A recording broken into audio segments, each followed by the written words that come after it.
Hey guys, it's Ronnie with the Simple Wholesaling team. I hope you're doing well. If you're on Instagram, our Facebook group link is there. If you're in the if you're in the Facebook group, hey, how you doing? So for this Thursday, I wanted to thought for Thursday. What I wanted to just kind of talk about or just have us mull over was coping with lost deals, right? Like coping with those lost deals. I shared a meme where it was a picture of Batman. He was sitting at a bar, probably having an apple martini, and he was sad. He looked dejected. And the caption was basically saying, after you've done everything you can and the deal just falls through. I know how that makes me feel. I know that I actually had that happen last night. There was a deal I was working on, got a verbal yes, and then when it got ready, just stuff just started getting real stupid and crazy. So, but sometimes that happens, right?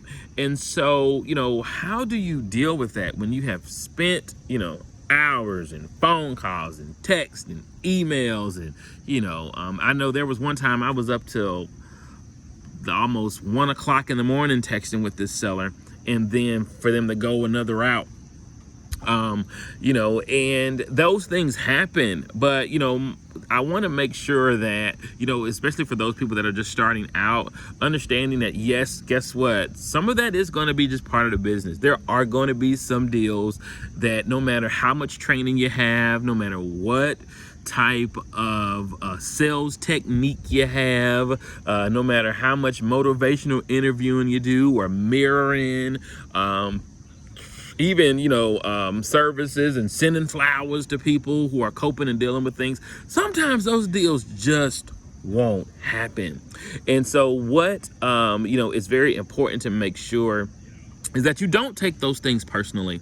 Don't take those things to where you just feel like you're a failure, make it like you want to give up and things like that. Don't do that. It is very important that you just get back on the horse and bounce back.